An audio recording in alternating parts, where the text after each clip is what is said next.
orang minat bekerja di tempat kita karena ada selain gaji ada jenjang karir yang jelas ada jaminan jenjang karir, misalnya gitu kan. Iya, iya. Misalnya gini, direktur tadi kita meluruskan antara apa itu fungsinya direktur, apa fungsinya komisaris ya. Iya. Nanti komisaris ada organisasi sendiri kan. Iya, ada. Dalam kondisi seperti ini, apalagi yang sedang merasa sedang akan tenggelam gitu, seolah-olah semua hal yang datang itu seperti pertolongan.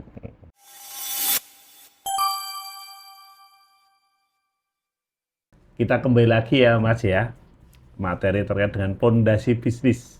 Oh ya, fundamental bisnis. Jadi fundamental bisnis.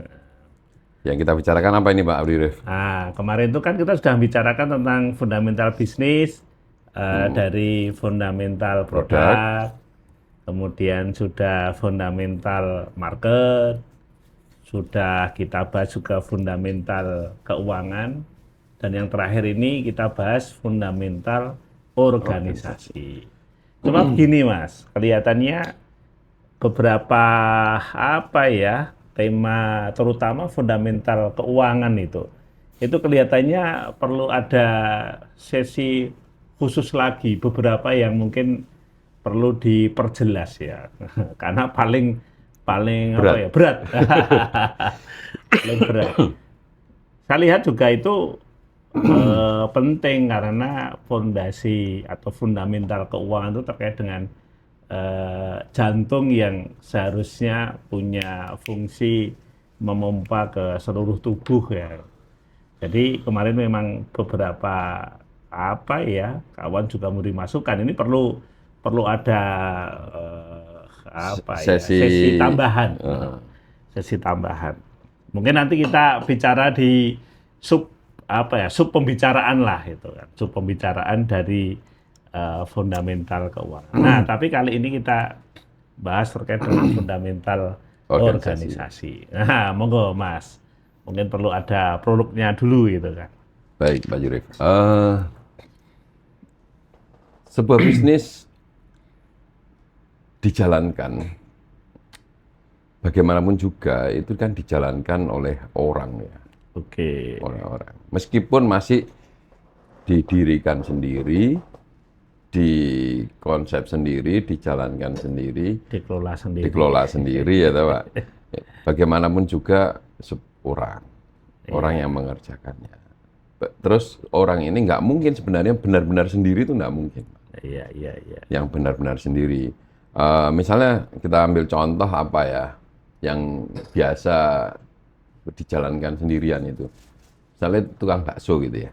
Yeah. Tukang bakso, dia bikin sendiri baksonya di rumah. Terus dia jual sendiri gitu, dijual keliling sendiri. Nah, ketika bikin baksonya, dia kan sebenarnya juga melibatkan para supplier, para pelanggan, orang-orang yang sekitar. Bahkan ketika dia nggak mangkal aja keliling itu, ini kan anggap aja sebuah bisnis ya. Itu akan melibatkan misalnya dia di perempatan mana dia berhenti, melibatkan orang-orang yang akan terlibat dalam bisnisnya langsung atau tidak langsung. Nah, ini semua harus diorganisir. Ya kan? Apalagi kalau diharapkan bisnis ini akan tumbuh menjadi sebuah perusahaan. Nah, ini kan mesti ada organisasinya. Nah, organisasi ini ibarat badan besar. Kalau uang itu ibarat darah, itu organisasi sebagaimana badan besar itu, badan gitu, yang bekerja gitu. Ya. Perlu banyak bisnis, banyak perusahaan itu yang sekalipun produknya itu keren gitu ya, sangat dibutuhkan masyarakat. Produknya itu selalu update gitu ya. Secara fundamental produk itu udah cukup kuat. Dibutuhkan oleh masyarakat, dikenal secara luas ya toh. Dari sisi fundamental produk gitu ya. Terus dari sisi fundamental marketnya juga captive market sudah terbentuk, uangnya juga lancar. Tapi tiba-tiba bisa gulung tikar, Pak. Hanya karena misalnya nggak sedikit, Pak. Perusahaan ini gulung tikar karena ditinggal oleh orang-orang yang dianggap penting di perusahaan ini. Atau gini Mas, biar nanti ada gambaran lebih mudah. Kalau kita perumpamaannya itu kayak manusia Mas, organisasi itu. Ada otaknya, ada jantungnya, itu ada kepalanya, ada tangannya, ada parunya, ada jantungnya, ada kakinya gitu kan. Ada tulang punggungnya gitu kan. Nah, kalau misalnya diibaratkan begitu, mungkin bener enggak ini Mas? Gitu. Bisa jadi. Ini kan cuma masalah analogi aja toh. Iya. Sebenarnya analogi aja. Kalau diibaratkan kayak badan gitu, maka direksi atau pimpinan itu seperti kepala gitu. Kaki tangan itu seperti marketing gitu ya, marketing dan salesnya. Yang ini perusahaan ini mau dibawa kemana, mau ngambil omset atau ngambil uang dari mana gitu. Sedangkan keuangan itu seperti jantung, darah. Nggak, kalau keuangan jantungnya. Ya, kalau itu kan bagian keuangannya, tapi uangnya itu seperti darah. Dalam mengalir dalam tubuh. Sedangkan organisasi keuangannya itu kayak jantung ya. Nah, yang mengolah produk itu manufacturing atau produksi itu kita tidak harus manufacturing ya. Misalnya jasa itu kan meskipun bisnis jasa itu kan ada bagian produksinya. Ada, iya, pastilah. Nah, bagian produksi itu seperti kembung atau seperti saluran pencernaan. Perutnya lah, kira-kira begitu. Kalau dianalogikan, itu kita mau pakai analogi apa saja. Tapi saya mau menekankan bahwa kenapa organisasi menjadi salah satu pilar fundamental, salah satu titik fundamen gitu. Titik yang menentukan jatuh atau tidak jatuhnya sebuah perusahaan. Arti pentingnya organisasi ini apa? Yang pertama, fakta yang mendukung atau mungkin fakta yang bisa kita saksikan di masyarakat itu banyak, nggak sedikit lah, kalau dibilang banyak juga enaknya ngomong tidak sedikit itu ya. Perusahaan yang secara overall itu bagus tapi tiba-tiba tutup karena apa? Karena organisasinya runtuh, ditinggal oleh karyawan, itu satu. Atau seorang pemimpin, seorang founder atau seorang direksi gitu, seorang pemimpin bisnis. Dia tahu ada satu orang, ada satu posisi, ada satu orang yang meskipun dia melanggar melanggar etika, melanggar aturan, tidak perform misalnya begitu. Tetapi karena dia itu kunci, kerja sampai naik dewe karena kunci. Dia mikir, kalau ini dipecat atau dia didemosi, dievaluasi, lalu bagaimana jalannya perusahaan saya? Gitu. Jadi mikir dua kali. Jadi akhirnya karena selalu mentoleransi seperti ini, perusahaan itu nggak kemana-mana. Ya stagnan begitu saja. Kalaupun nggak jatuh ya stagnan. Gitu. Tapi intinya adalah sebuah perusahaan itu atau sebuah bisnis itu selalu mengalami namanya ketarikan gravitasi kemunduran. Nah, supaya nggak mundur maka kita mesti bertumbuh. Nah, hanya saja selama ini kalau bicara pertumbuhan itu yang dikejar kan pertumbuhan omset. Sedangkan organisasi juga harus bertumbuh. Nah, kesalahpahaman sebagian banyak orang itu adalah ketika pertumbuhan organisasi itu parameternya selalu kebanyakan ukurannya adalah jumlah orang. Jumlah orang nggak selalu menjadi tolak ukur. Gitu. Banyak perusahaan yang kokoh, kuat, organisasi atau jumlah orangnya nggak terlalu banyak. Tidak. Nah, jumlah orang ini juga nanti bisa jadi beban kalau tata kelola organisasinya juga nggak bagus kan. Oke. Jadi saya mau menyampaikan supaya lebih mudah ditangkap oleh rekan-rekan yang lain bahwa kenapa organisasi menjadi kunci keberlangsungan sebuah perusahaan. Dan pertumbuhan organisasi itu makanya kita sebut sebagai fundamental bisnis yang mengakar. Mengakar artinya akarnya pun tumbuh. Gitu. Karena memang organisasi ini menjadi salah satu kunci tulang punggung sebuah bisnis untuk bergerak dan berkembang kan kira-kira begitu. Dan kalau ini nggak kita kelola dengan bagus, gitu, maka kelangsungan bisnis kita akan bisa dipertanyakan. saya punya pengalaman Pak Yurif. Dulu saya menganggap orang-orang atau organisasi yang saya kembangkan dalam bisnis itu tolak ukurnya adalah seberapa loyal orang itu bekerja. Iya. Nah ini juga salah kaprah kan, maksudnya kesalahpahaman.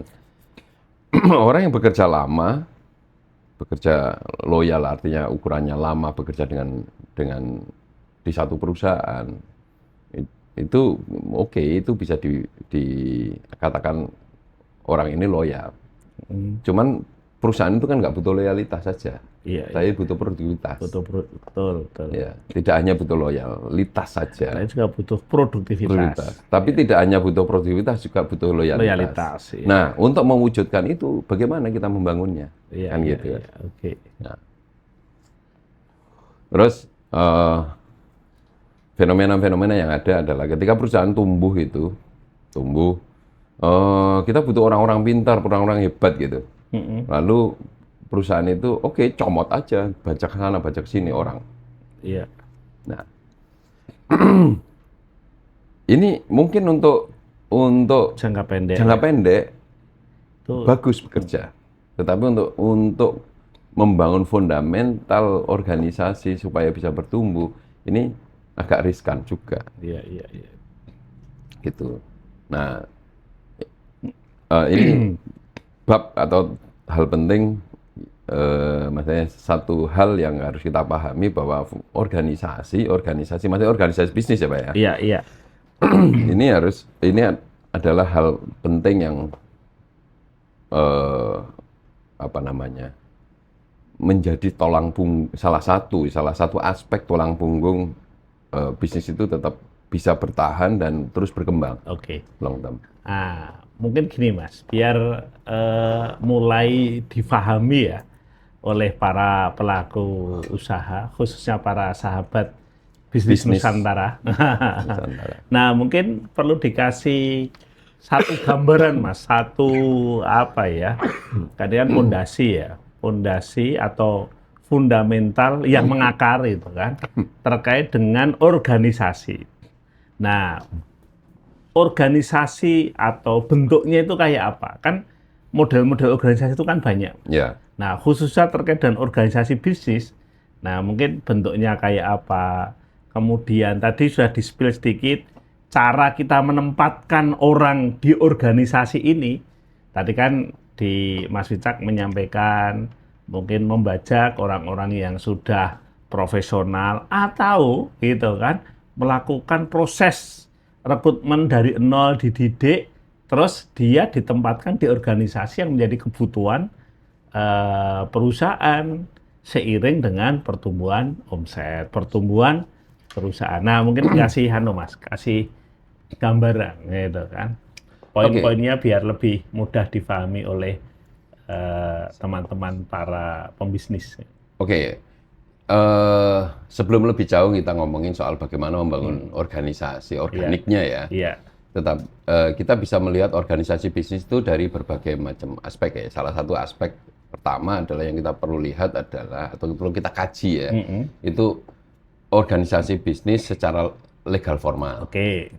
Legal formalnya organisasi bisnis atau badan hukum dan ada nih Pak Yurif kan. Ya. Ada secara legal formal kan dibedakan ya, ada badan hukum dan badan usaha. Oke, betul. Ya kan?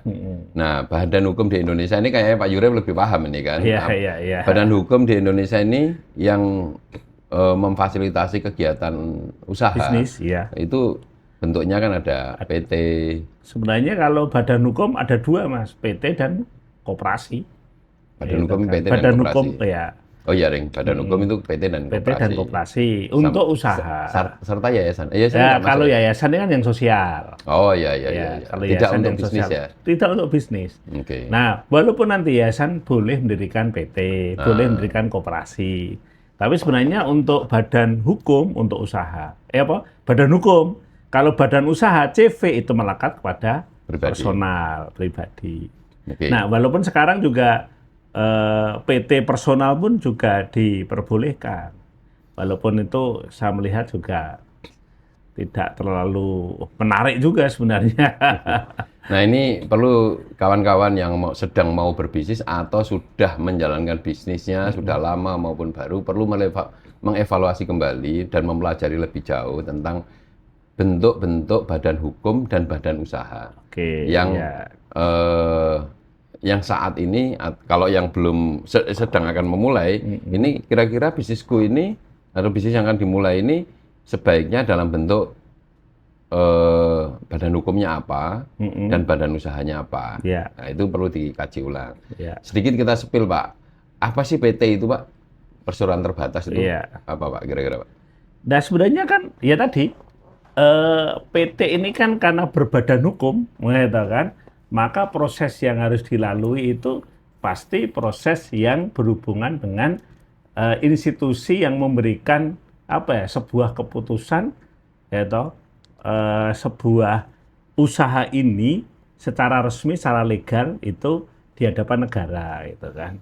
Nah, mungkin untuk diperjelas, Pak. Jadi untuk bisa lebih mudah dipahami lagi. Jadi yang namanya badan hukum itu kan standing, legal standing, legal itu diakui negara. Oke, betul. Ya kan, benar ya. Kalau badan usaha itu sebuah badan untuk berusaha. Untuk berusaha dan itu melekat pada personal. Ya. Nah, mungkin gini, Mas. Mungkin lebih jelasnya itu biar orang bisa membedakan apa bedanya PT dan CV atau apa bedanya badan hukum PT perusahaan dan badan usaha. Oke. Ya kan?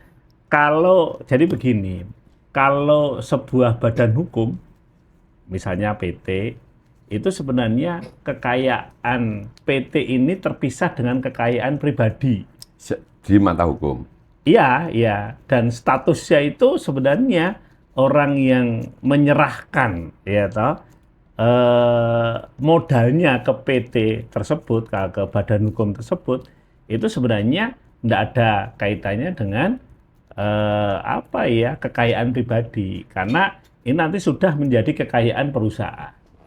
Okay. Nah, kalau CV itu masih melekat bahwasanya kekayaan pribadi ini ya kekayaan badan usaha, sebuah CV. CV ini juga melekat pada personal. Oke. Nah, untuk ya kita mungkin bukan ahli di bidang legal ya kan. Nanti kapan-kapan kita undang orang yang ahli di bidang legal. Tetapi sebagai seorang pengusaha harus tahu betul apa bedanya antara badan usaha dan badan hukum. Untuk perusahaan. Dan badan hukum apa yang boleh berusaha? Ya kan. Satu PT, yang kedua koperasi. Gitu kan. Apa bedanya PT sama koperasi? Koperasi itu kalau PT itu kumulatif modal, kalau koperasi kumpulan orang. Ya, gampangannya begitu. Prinsipnya kan gitu. Nah, lalu posisinya pendiri atau pemilik antara bedanya PT sama koperasi. Kalau PT itu disebut pemilik itu pemegang saham. Pemegang saham. Ya, orang yang mendirikan, yang menaruh modalnya. Karena ini kumpulan modal. Kumpulan modal, ya. Nah, di situ keputusan-keputusan tentang keputusan-keputusan tentang bisnisnya atau keputusan-keputusan tentang badan hukumnya itu akan ditentukan oleh rapat pemegang saham. Betul, RUPS. Berdasarkan jumlah setoran modalnya. Iya. Kan gitu. Suaranya mengikuti jumlah setoran modal. Jumlah modal lembar yang saham yang dipegang. Kira-kira begitu ya. Betul. Nah, sedangkan kalau koperasi, keputusan-keputusan tertingginya itu ditentukan oleh rapat anggota tahunan, Mas. RAT. RAT. Yang kalau voting itu one man one vote. Ini kan lebih demokratis. Ya, tidak berdasarkan, ya mungkin ada juga orang yang misalnya itu kan simpanan wajibnya lebih gede, simpanan pokoknya lebih gede, tidak ada pengaruhnya. Karena one man one vote. Kalau sini vote-nya berdasarkan lembar saham. Otomatis yang berhubungan dengan modal yang disetor. Oke, itu pelajaran dasarnya kira-kira begitu ya. Iya. Oke, baik. Nah, kalau kita bicara organisasi tadi, maka di organisasi kita ngomongin yang perseroan dulu aja. Iya. Kalau begitu, perseroan ini di dalam ketika kita mendirikan perseroan itu kan kalau kita baca tuh di akte yang formatnya sudah default ya kan. Iya, sudah itu kan, pakem lah. sudah ada pakem. Ada RUP, ada pemegang saham, ada pemegang pengurus. saham, ada pengurus. Nah, pengurus ini ada 2. Pengurus ini kan ada 2. Ya, satu Ada direksi. komisaris, yang kedua direksi. Direktur, Ya, direksi. Kalau direktur itu 1 orang, kalau direksi banyak orang. Banyak orang, ya. Ya. Ada direksi, ada komisaris. Ya. Nah, kesalahpahaman banyak orang. Ini dari fundamental bisnis, obrolan organisasi ini kita pahami dari situ dulu, Pak. Oke, iya, Ya kan? betul. Kesalahpahaman atau pemahaman banyak orang, direktur ini bertanggung jawab pada komisaris, Pak. Padahal ya enggak. Bener nggak? Enggak kan? Iya, enggak. Tapi memang pemahaman para pembisnis Kebanyakan itu orang lah. kebanyakan orang begitu. Seolah-olah direktur ini akan bertanggung jawab pada Komisaris. Padahal seharusnya gimana, Pak Yuri? Komisaris sama direksi dibentuk oleh RUPS, Rapat Oke. Umum Pemegang Saham. Karena yang bentuk ini adalah RUPS, maka komisaris bertanggung jawab kepada RUPS atau RUPS kan Rapat Umum Pemegang Saham. Otomatis komisaris bertanggung jawab kepada yang bentuk yaitu pemegang saham di RUPS. Direksi yang bentuk juga dalam RUPS, yang bentuk juga pemegang saham. Sehingga dua-duanya ini bertanggung jawab kepada pemegang saham. Nah, forumnya itu ada di Rapat Umum Pemegang Saham. Boleh nggak Pak Yurif, kita ibaratkan kalau kayak dulu format pemerintah, apa namanya, demokrasi Pancasila. Ya. Zaman demokrasi Pancasila ini Pak, itu kan ada MPR sebagai pemegang kekuasaan tertinggi. Iya. Ini kita ibaratkan kayak RUPS. Bisa, ya. Jadi kalau dulu itu kekuasaan negara itu kan namanya kan lembaga tertinggi negara. Itu namanya MPR. Mungkin anak-anak muda sekarang nggak ngerti itu, Mas. Karena pasca reformasi kan sudah nggak ada kan. Cuma mungkin lebih sederhananya gini aja, Mas. Karena mengibaratkan sesuatu yang sudah nggak ada. Tadi itu, loh, membedakan antara posisinya direktur sama komisaris. Nah, makanya gini, dalam era demokrasi sekarang ini, direksi itu kan eksekutif, kayak presiden. Dipimpin oleh presiden. Dipimpin oleh presiden. Sementara komisaris ini adalah legislatif, DPR. Seperti DPR. Di DPR. Tapi di PT itu dia legislator atau bukan? Iya, legislator, pengawas. Fungsinya sama persis. Pengawas atau bukan legislator, Pak? Enggak, pengawas legislator itu pengawas ya? eksekutif, Mas, gitu kan. Nah, sama-sama dua-duanya itu bertanggung jawab kepada pemilik negara, yaitu rakyat. Gitu loh kan. Pemegang saham. Pemegang sahamnya negara ini kan rakyat. Ya, betul. Nah, kalau perusahaan itu pemegang saham yang punya saham di perusahaan itu. Tapi sebenarnya lebih simpel itu memang benar yang disampaikan Mas Wicak. Perumpamaan itu kayak dulu pada saat Orde Baru Indonesia ini ada MPR, yaitu MPR ini terdiri dari DPR dan utusan golongan, gitu kan. Namanya MPR. Nah, MPR ini yang memilih presiden.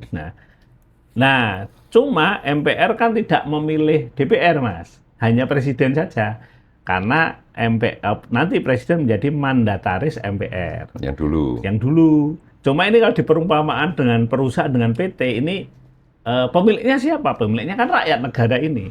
Nah, mungkin cenderung yang lebih pas sih kondisi sekarang, Mas.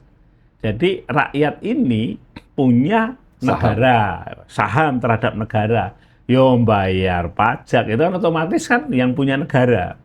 Walaupun nanti prakteknya itu ya macam-macam lah. Nah, rakyat memilih DPR, rakyat memilih presiden. Nah, makanya presiden ini bertanggung jawab kepada rakyat melalui nanti di setiap 5 tahunan. Kalau kamu bagus ya dipilih lagi, kalau enggak ya enggak dipilih. DPR juga begitu, kamu kalau bagus ya dipilih lagi, kalau enggak ya enggak. Nah, masing-masing punya tugas berbeda. DPR ini kan fungsinya fungsi pengawasan, Mas. Tidak hanya pengawasan, tadi dia juga fungsi menyetujui ya kan perencanaan-perencanaan yang dibuat oleh presiden. Sama gitu loh. Nah, secara default di Badan Hukum Bisnis ya, perseroan itu. Iya. Itu kan ada RUPS, ya kan, pemegang Iya. saham, ada pemegang saham, Iya. forumnya RUPS. Betul. Terus ada eksekutif yang dipimpin oleh direktur. Iya, Mau betul. namanya direktur, mau namanya chairman, CEO, terserah yang ngasih Terserah nama yang lah ngasih ya. nama. Cuma kalau dalam undang-undang atau dalam undang-undang perseroan itu jelas Mas, hanya direktur. Direktur, ya kan. Direktur tapi nanti kartu namanya bisa Macam-macam. macam-macam lah, atau di struktur organisasi. Nah ini terus ada lembaga yang namanya komisaris. Iya. Nah ini prakteknya itu kan yang kayak gini, itu kan biasanya terus karena diatur oleh undang-undang, akhirnya diakali toh Pak. Oke. Nah, oke kita mendirikan PT, Ya. PT pribadi kan, terus Ya. Direkturnya suaminya, komisarisnya istrinya. ya kira-kira seringan anaknya. sering kali begitu. Nah ini perlu tata kelola organisasi secara hukum, memenuhi standar hukum. Ini saya kira ini juga merupakan salah satu prasyarat ya Mas ya. salah satu aspek Fundamental organisasi. Oke. Artinya gini, eksekutif difungsikan sebagaimana eksekutif, Ya. ya toh. Komisaris difungsikan sebagaimana Pengawas, ya. fungsi pengawasan. Iya, betul. Difungsikan secara benar. Nah, kita mesti lihat nih Pak, di bisnis kita yang kita jalankan itu, fungsi-fungsi ini sudah berjalan dengan baik belum? Nah, itu. Nah ini menentukan seberapa kokoh fundamental organisasi kita. Iya, iya, oke. Kan ada, ini saya maksud dengan membangun Iya. fundamental organisasi. Nah, mereview lagi. Nah, kalau bisnis itu baru dibangun, sejak awal itu sudah di tata kelolanya itu sudah dikelola dengan aturan yang benar dulu. Nah, Oke. masalah sekarang ini belum, saat ini misalnya yang bisnis yang kita kelola ini, dikelola oleh rekan-rekan ini belum benar, ya akan menuju yang benar. Iya. Itu satu hal. Nah ini aspek dari sisi hukum. Dari sisi legal ya. Legal. Ya, aspek organisasi, fundamental organisasi dari sisi legal. Dari aspek Kenapa? legal. Ini sangat krusial Pak. Kalau nanti ada konflik, karena Iya. tidak jarang, ya kan? Ya ini, ya aku nggak berani mengatakan budaya ya, karena saya nggak mengatakan ini budaya, tapi kebiasaan atau kebanyakan fenomenanya, ini bisnis didirikan, kalau belum menghasilkan, itu kan Masih kompak. masih kompak. Jadi kalkulatornya itu kalau memulai itu, kalau masih tambah-tambahan, pengurangan, pengalian itu masih akur, Pak. Ya. Begitu masalah pembagian ini jadi kalkulatornya pada rusak ya. Ya kan? Nah, Iya. ketika itu tata kelola tadi secara legal tadi kalau sudah benar, otomatis kan bisa diselesaikan dengan lebih mudah. Iya jelas. Gitu. Nggak sampai harus mengorbankan kepentingan perusahaan. Ya, perusahaan. Kepentingan bisnis. Nah, nggak sedikit Pak Yurif, perusahaan yang berjalan dengan sangat bagus hanya karena sisi legalnya ini nggak benar, harus berkonflik dan konflik nggak bisa diselesaikan dan berantakan. Betul. Apalagi ada tren ini Pak, bukan tren lah. Ada fenomena. Akhir-akhir ini banyak orang itu dikit-dikit menyelesaikan dengan hukum. Menyelesaikan konflik bisnis dengan hukum. Ya memang itu adalah jalan terakhir ya. Harusnya jalan terakhir. Nah, pada prinsipnya Pak Yurif, ini pengalaman saya dan petua-petua bijak dalam mengelola bisnis. Bisnis sama politik kan agak beda. Kalau politik itu kan memang barangkali kan saya tidak ahli di bidang itu, tapi barangkali yang saya lihat politik itu kan memang DNA-nya konflik, Pak. Konflik, iya. Ya kan, manajemen konflik kan. Iya. Sedangkan bisnis itu menghindari konflik. Gitu. Lebih baik kita berkorban asal tidak berkonflik, karena bisnis itu harus memberikan kenyamanan. Ya kan, sama pelanggan, kenyamanan, kepercayaan. Kepercayaan ini yang paling terakhir. Yang paling penting, kepercayaan. Nah, kalau konflik itu diteruskan gitu, dipelihara, diteruskan. Bahkan kadang-kadang mencari uang dengan konflik itu. Konflik hukum gitu kan. dikit-dikit somasi, dikit-dikit somasi. Dalam bisnis itu nggak akan tahan lama, Pak. Iya, betul. Karena orang akan takut berbisnis. Dikit-dikit kok konflik sedikit somasi, Iya. dikit-dikit somasi. Oke. Orang akan takut bisnis. Nah ini Oke. salah satu hal aspek legal formal yang harus dipenuhi, yang harus diperbaiki, yang harus dikuatkan untuk mempertahankan bisnis kita Iya. lebih kuat, membangun fundamental. Ini aspeknya. Iya. Berarti poin pertama ya di fundamental organisasi itu harus Legal formal. jelas aspek legal formalnya. Legal Mas. formalnya. Harus clear ya, Mas. Ya, harus clear. Oke. Harus clear. Oke. Setidaknya kalaupun memulai, oke saya mau mulai, ini kita ngomong yang mulai dari small business dulu. Mulai sendiri. Alhamdulillah pemerintah sekarang juga mengizinkan itu ada PT pribadi kan dan sebagainya, meskipun saya nggak terlalu paham soal itu. Tetapi legal formal ini aspek yang bisa sambil jalan dipenuhi. Yang penting tahu apa yang harus dipenuhi. Iya. Gitu. Yang penting tahu dulu. Oke. Legal formal itu satu. Oke, satu. Yang kedua, aspek organisasinya. Berarti ini terkait dengan internal perusahaan ya, kalau aspek organisasi ya, Mas ya. Kalau legal itu hubungannya dengan negara kan? Ya kan? Yang nanti akan berkaitan dengan hukum, konflik dan sebagainya, cara mengatasi konflik. Nah, dalam organisasinya. Maka organisasi bisnis, Pak Yurif, semakin bertumbuh, itu orang kan ini melibatkan orang-orang.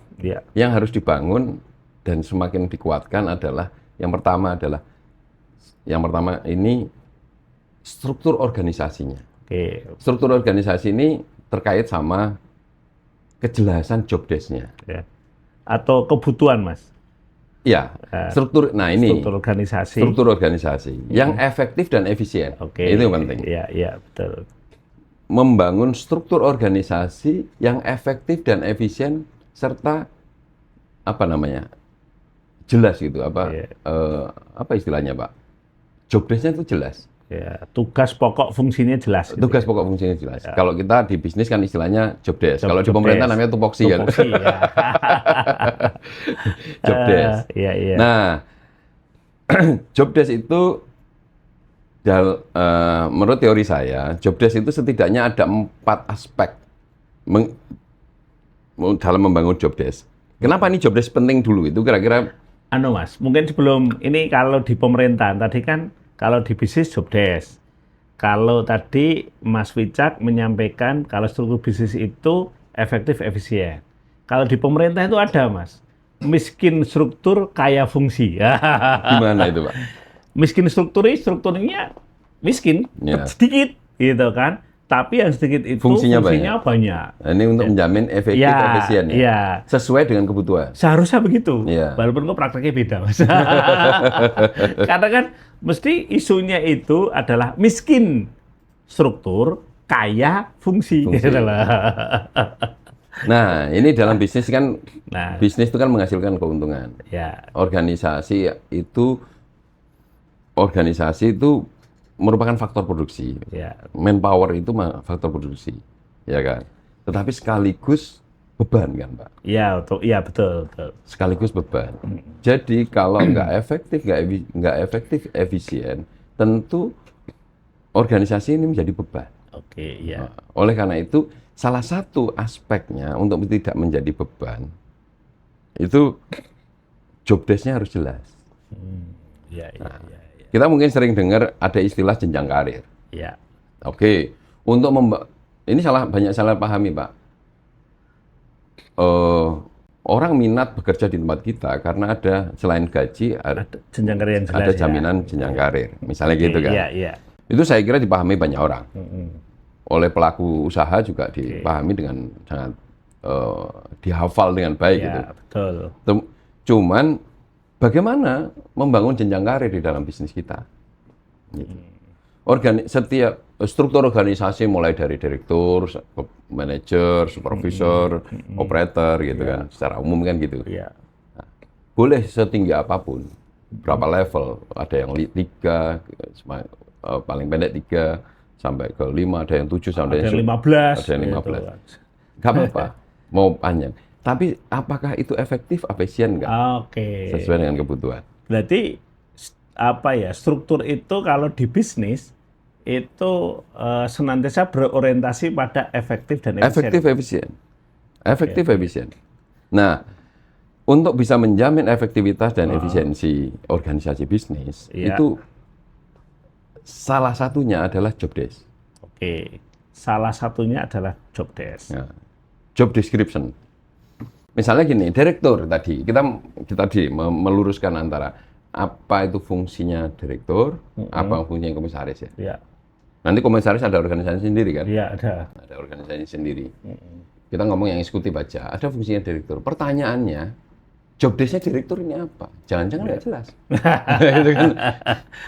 Atau kadang-kadang seolah-olah semua dilakukan gitu loh. Ya. Atau enggak? Dalam skala bisnis tertentu, mulai dia direkturnya, ya memanage, dia belum butuh manajer.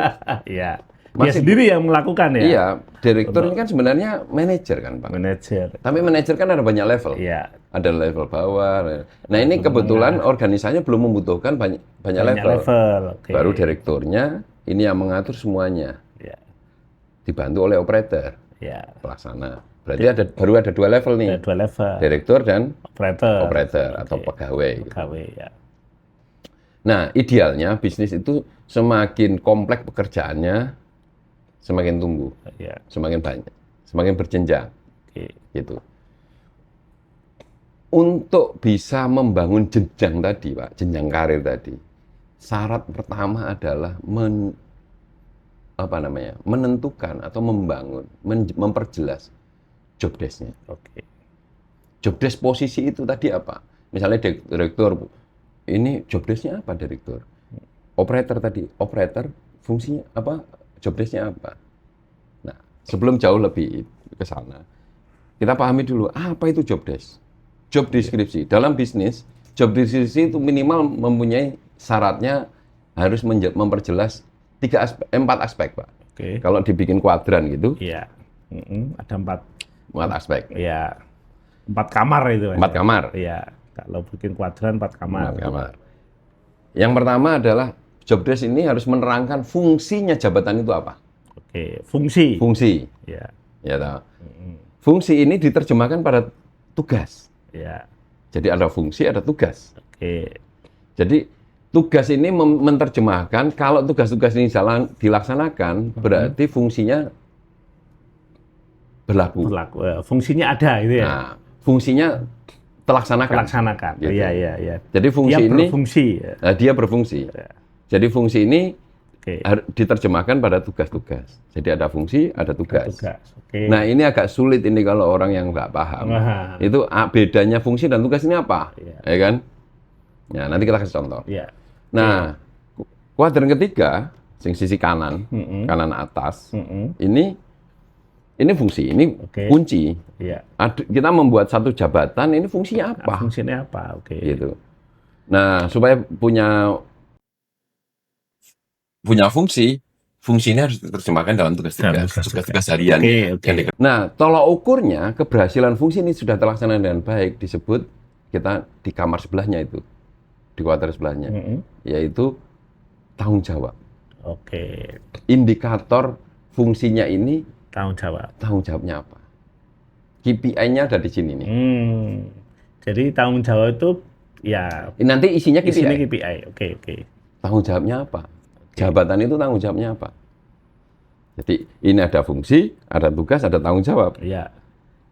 Yang kanan bawah, ya toh, ini kewenangan. Untuk bisa menjalankan tugas harus dikasih kewenangan. Tanggung jawab seiring dengan kewenangannya. Harus didukung oleh kewenangan.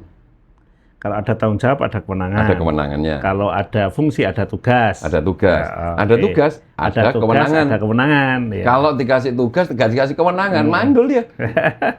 Gitu. Ya, dikasih tugas, tidak dikasih kewenangan, ya tidak bisa apa-apa. Tidak bisa apa-apa. Misalnya dikasih tugas, tapi nggak dikasih kewenangan untuk menyusun budget. Gitu. Nggak dikasih kewenangan untuk mengelola budget. Nggak dikasih budget. Ya nggak melaku kan? Nggak jalan. Nggak jalan. Nah, Jadi namanya job desk itu ada 4 Kuadran aspek. ya. Fungsi, tugas, tanggung jawab, Dan kewenangan. Oke. Ini teori saya, nanti teori-teori pendukungnya banyak. Oke, ya. Oke. Nah, ketika menyusun organisasi tadi, yang penting setiap jabatan itu harus ada job desk-nya, meliputi 4 aspek tadi. Ya. Sehingga clear. Oke. Nah, nanti kalau job desk-nya ini nggak jelas, tumpang tindih, ini layak untuk dicoret, Pak. Nah, ini menunjukkan tidak efektif. Ya, oke. Gitu kan? Betul. Oh, nggak ada kerjaannya. Kita biasanya kalau orang organisasi itu begitu bikin perusahaan, bikin tim gitu langsung bikin struktur organisasi. Ya. Tapi nggak ada job desk-nya. Nggak ada fungsi, nggak ada tugas, nggak ada tanggung jawab, nggak clear lah. Ada tapi nggak clear gitu. Nggak ada pembeda antara jabatan ini sama jabatan ini, fungsinya tuh nggak ada yang beda. Nah, jadi cara menyusun seberapa kuat fundamental organisasi kita bisa dilihat dari job desk-nya ini. Dari 4 aspek tadi ya. Job desk-nya setiap jabatan itu jelas apa enggak? Iya, oke. Itu. Ya, itu ini bicara soal struktur organisasi. Masalah bentuk struktur organisasinya sekali lagi tergantung pilihan, tergantung skala, tergantung model bisnisnya, sama bisnis prosesnya kayak apa. Oke ya, bisa dipahami ya saya kira. Oke. Nah, terkait sama struktur, tadi kan level formal, sekarang bab struktur ini. Bab struktur, ya. Idealnya namanya organisasi bisnis itu pertumbuhan organisasinya seiring pertumbuhan bisnisnya. Oke. Baik skala omsetnya, tapi saya tidak cenderung bicara omset, skala operasinya. Ini organisasi ini bicara operasi. Benar. Kadang-kadang kalau bicara soal omset doang, misalnya gini. Warung bakso misalnya. Kebetulan Pak Yuri punya bakso Camin. Warung bakso itu punya omset katakanlah sehari 1 juta lah, anggap aja begitu. Satu outlet. 1 juta. Untuk bisa katakanlah berarti kalau beroperasi selama 30 hari, sebulan kan berarti 30 juta. Untuk bisa dapat 3 miliar sebulan, berarti ada berapa outlet? Butuh 100 outlet. Tentu organisasi sudah mulai kompleks nih. Kompleks banget, betul. Ya kan? Pasti organisasi udah kompleks nih. Nah, untuk dapat 3 miliar, itu properti itu cukup jual rumah 1, Pak. Iya. Nah, ini nggak bisa dibandingkan nih, Pak, omsetnya. Terus kalau omsetnya tinggi, berarti organisasi kompleks lebih besar, enggak juga. Iya. Gitu. Jadi enggak ada kaitannya dengan omset organisasi, tapi kecuali satu bisnis model yang sama gitu kan.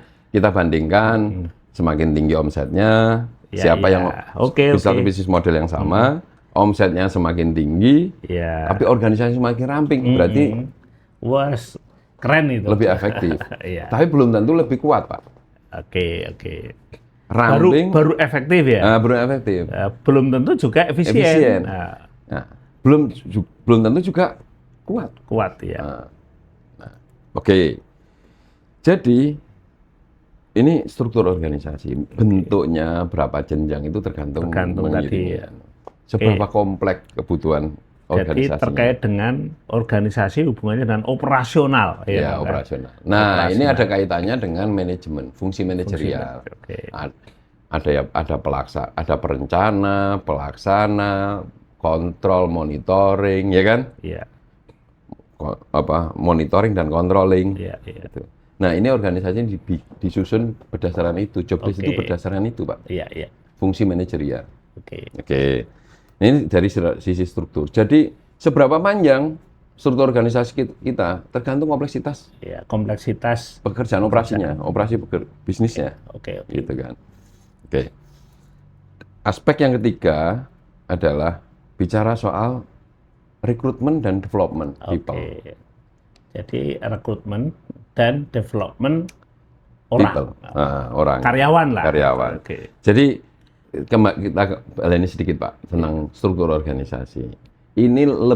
Struktur organisasi ini lebih ke fungsi-fungsi manajerial. Fungsi-fungsi manajerial. Jadi manajemen. Iya.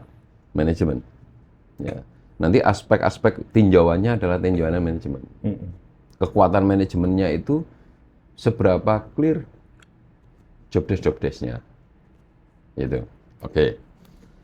Nah, sekarang bagaimana sustainability bisnis atau sustainability organisasi ditentukan oleh rekrutmen dan development. Ya. Atau rekrutmen dan pembinaan. Ya. Gitu kan, pembinaan. Development itu dalam konteks pembinaan. Nah, di sini kok ini apa namanya pembahasan yang lebih kompleks dan seru. Organisasi di dunia ini yang paling kita yakini atau kita sama-sama paham, gitu ya, paling tertib, paling kuat ini kan kuat, militer, ya kan? Militer ini, kenapa militer itu meskipun nggak perang, itu kan tiap tahun rekrutmen, ya, sesuai dengan levelnya masing-masing. Ya, ada. Jadi kalau di militer itu ada rekrutmen Tamtama, rekrutmen Bintara, ada rekrutmen Perwira. Ya. Di bisnis juga sama, Pak. Kalau bisnis ini udah jalan ya, kita harus memastikan ada rekrutmen terus-menerus. Ada regenerasi, ada pengkaderan gitu istilahnya. Pengkaderan terus-menerus. Gitu. Nah, ini penting buat apa, Pak? Banyak perusahaan itu tumbang tadi loh, kita ilustrasikan. Jadi ketika seorang pengusaha atau CEO atau direktur atau apa, dia mau membawa perusahaan ini ekspansi misalnya. Ya, kita mau ekspansi, tapi orangnya belum siap.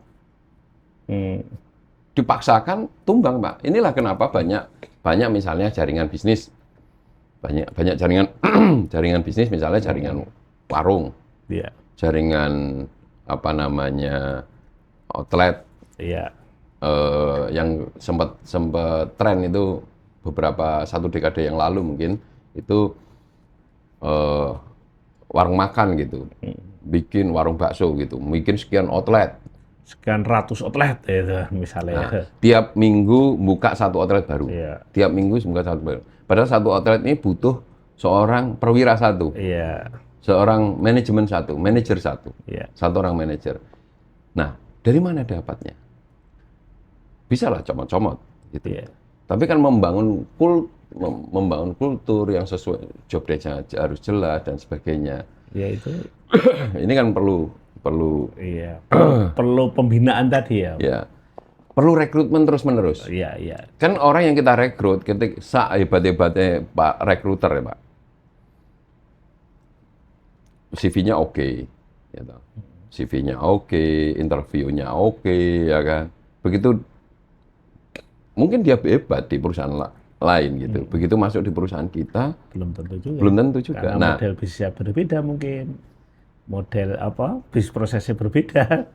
Nah, itu kalau tidak ada rekrutmen terus-menerus itu ada yang tidak perform, kita nggak bisa melakukan yang namanya evaluasi, demosi, mutasi, dan evaluasi. Nggak bisa. Gitu. Ini pentingnya rekrutmen terus-menerus. Nah, yang banyak dilakukan oleh pengusaha-pengusaha yang existing, itu dia baru cari tenaga kerja baru atau penggantinya itu ketika yang pekerja atau pekerja lamanya itu resign. Kalau udah baru nyari. Ya.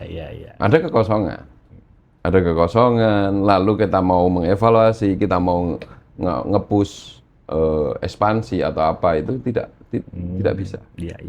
Gitu. Ini pentingnya. Nah, ini mesti ada rekrutmen dan pembinaan terus-menerus. Iya. Ya.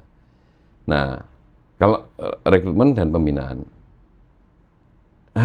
ketika kita melakukan rekrutmen terus-menerus, berarti kita harus ada ruang untuk naik jenjang. Iya. Sebagai bagian dari apresiasi. Jadi ada jenjang karir yang jelas gitu. Jenjang karir yang jelas. Tadi bicara soal struktur. Jadi struktur itu nanti itu tumbuhnya ke atas. Iya. Gitu. Tumbuhnya ke atas. Jadi ada dulu yang atas, terus bawahnya ada berarti dia naik. Bawahnya ada dia naik lagi. Ya kayak militer itu ya. tumbuhnya ke atas. Oke. Ini terkait sama fundamental organisasi. Jadi organisasi ini dari aspek legalnya, dari aspek strukturnya, dan dari organic people-nya. Berarti rekrutmen dan development orangnya ya Mas? Rekrutmen dan development orangnya. Oke. Nah, kemarin kita singgung sedikit tentang R&D. R&D dalam hal ini ya, ini bagian dari R&D proses. Oke. Gitu. Iya. R&D proses yang selalu mengevaluasi efektivitas, efisiensi tenaga kerja. Oke. Gitu. Nah, inilah satu hal penting menurut saya dalam sebuah bisnis untuk mempertahankan bisnis supaya tahan dari tekanan dan guncangan itu, seberapa kuat organisasinya. Oke. Tidak tergantung oleh 1-2 titik. Iya. Gitu. Ada yang tumbang karena keganjel legal. Entah karena internal atau eksternal. Oke, iya. Ada yang tumbang karena strukturnya itu kegedean. Kegedean, gitu. iya. Ya kan? Jadi ibaratnya atapnya kegedean atau kegedean pondasinya gak ono. Nggak ada. Ambrol ya. Ya. Atau tumbang karena struktur usia orangnya. Masa kerja. Masa kerja. Nah, idealnya masa kerja lebih lama itu lebih sedikit daripada masa kerja yang baru. Iya.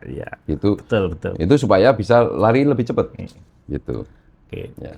Tetapi kalau baru semua, itu ada problem juga. Problem juga, Pak. Kecuali perusahaan memang baru didirikan. Nah, baru didirikan, tapi orang yang berpengalaman harus ada. Harus ada, iya. Gitu. Iya harus kalau ada. semuanya itu fresh graduate, baru semua, nggak tahu melangkah kemana. Problem juga itu. Oke. Gitu. Berarti pondasi organisasi itu ada 3 poin ya tadi 3 aspek penting ya, perlu diperhatikan. Yang perlu dibangun, dievaluasi,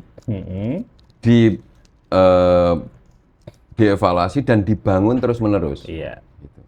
Nah, 3-tiganya itu harus ada sistem untuk ngedevelop terus-menerus, Pak. Iya, oke. Dari aspek legal misalnya, ini bisa kita semakin bisnis itu berkembang, ini didevelop terus-menerus, diperbaiki terus-menerus. Harus itu, Mas. Ya kan? Karena nanti kaitannya dengan banyak itu, dengan pajak lah, dengan perizinan-perizinan yang lain lah, gitu. Nah, termasuk gini, Pak. Oke, mulailah, misalnya ada sebuah bisnis dimulai dari bisnis kecil, masih private, masih bisnis keluarga, dijalankan dalam satu keluarga, terus membesar, mulai ngerekrut orang di luar keluarga. Betul, ya kan? betul. Nah, mungkin ini belum berbadan hukum, baru badan usaha. Nah, diperbaiki sistem untuk memperbaiki badan hukumnya. Melibatkan semakin orang banyak. Ya. Perusahaannya sudah mulai besar, banyak omsetnya sudah meningkat, operasinya semakin kompleks, marketnya semakin luas, jaringannya semakin besar, melibatkan lebih banyak orang, maka persoalan itu semakin kompleks. Ya. Maka harus ada payung hukumnya. Betul, ya, oke. Nah, tambah besar lagi, melibatkan investor. Ya, otomatis legalnya harus kuat, diupdate lagi. Ya. Nah, inilah yang disebut sebagai pertumbuhan mengakar. Iya. Gitu. Pertumbuhan bisnis, tapi fundamentalnya mengakar. Dari aspek hukum, dari aspek struktur juga demikian. Terus menerus bertumbuh. Dari aspek people juga begitu. Bertumbuh kompetensinya, bertumbuh jumlah orangnya, dan harus punya sistem. Sistem rekrutmen yang terus menerus. Dan sistem development yang terus-menerus. Gitu. Sehingga nggak putus di tengah jalan. Iya. Oke. Ini saya kira menarik ini, gitu kan. Fundamental organisasi ini ada 3 aspek. Oke.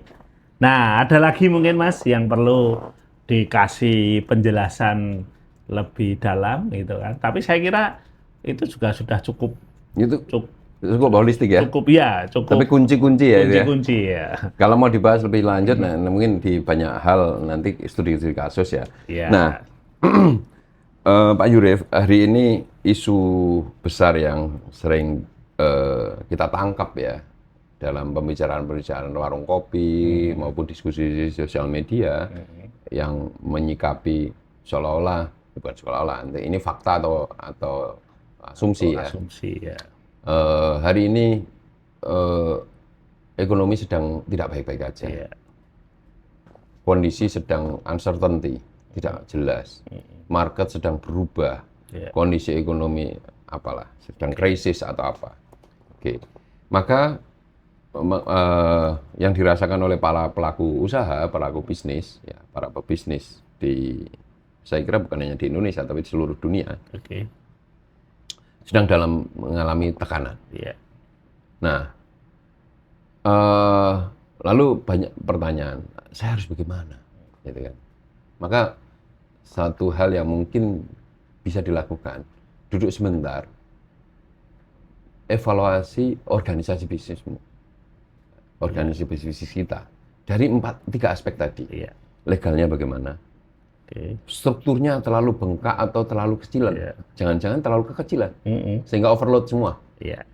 Depresi semua, bisa jadi. Iya. Gitu. Atau sistem rekrutmen dan development-nya nggak berjalan. Gitu. Lihat itu, lakukan langkah-langkah, evaluasi dulu, pastikan posisi kita di mana. Baru melakukan langkah-langkah tindak lanjut. Analisa yang libatkan orang lain, libatkan circle kita, nek perlu konsultan gitu untuk mereview. Kadang-kadang kita perlu orang dari luar, dari helikopter view. Helikopter view-nya kan lebih tinggi ya. Untuk bisa melihat. Nah, dalam kondisi seperti ini, apalagi yang sedang merasa sedang akan tenggelam gitu, seolah-olah semua hal yang datang itu seperti pertolongan. Kita membutuhkan pertolongan. Panik. Maka kata Rasulullah kan, kalau kamu dalam kondisi kebingungan, berhentilah sejenak. Evaluasi. Salah satu aspek yang bisa dievaluasi adalah organisasinya. Seberapa efektif, efisien organisasi bisnis kita. Tapi lebih menarik gini Mas, kalau kita melakukan evaluasi, gitu kan? Evaluasi itu lebih baik, gitu kan? Itu ada jeda dari peristiwa, gitu kan? Jadi kita melakukan evaluasi itu harus ada jeda dari peristiwa. Setelah peristiwa. Gitu. Setelah peristiwa. Kalau habis peristiwa harus mulai evaluasi, ini nanti emosional. Ya benar. Harus ada jeda. Makanya berhenti dulu sejenak. Berhenti sejenak. Gitu Jangan panik, don't panic. Santai dulu. Lalu apa aspek yang bisa dievaluasi? Salah satu aspeknya adalah organisasi. Oke. Yang kedua, tentu fundamental produkmu bagaimana? Iya. Fundamental marketmu bagaimana? Fundamental keuanganmu bagaimana situasinya? Iya. 4 aspek ini harus dievaluasi semua. Berarti gini, direview semua. Kelihatannya ini ada tema baru nanti yang perlu kita diskusikan. Karena ini kan kita hanya bicara fundamental organisasi ya, Mas. Kelihatannya ini penting banget yang disampaikan Mas Wicak ini. Perlu kita bahas khusus, ya bisnis di masa krisis atau mungkin istilahnya VUCA ya. Mempertahankan ini bisnis di masa krisis itu ada 2 isu besar, Pak. Satu, bagaimana mencari opportunity di masa krisis. Membangun bisnis di masa krisis. Yang kedua, bagaimana bisa bertahan di masa krisis gitu kan. Nah, saya kira kok itu memang ada tema sendiri tuh, Mas. Mungkin bisa kita mengundang tamu gitu kan. Setelah kita bahas di awal ini ada 4 fundamental bisnis, gitu kan. Mungkin nanti kita membahas terkait dengan bisnis di masa menghadapi krisis, isu krisis. Saya kira mungkin itu Mas, kita sudah cukup panjang juga ini ternyata. Sudah 1 jam kan? 1 jam ya? Iya. Tidak terasa. Saya kira yang mendengarkan obrolan kita ini dengan 1 jam dan belepotan ini nggak bosan. Semoga-moga manfaatnya lah. Pasti insya Allah ada manfaatnya. Saya kira sementara itu ya Mas ya, terkait dengan pembahasan kita fundamental organisasi ya dalam dunia bisnis. Mudah-mudahan difahami oleh sahabat bisnis Nusantara. Nah saya kira kita akhiri dulu ya Mas ya. Oke, baik. Biar nanti yang mendengar juga tidak terlalu bosan itu. Oke, kita akhiri ya. Salam sahabat bisnis Nusantara. Assalamualaikum warahmatullahi wabarakatuh.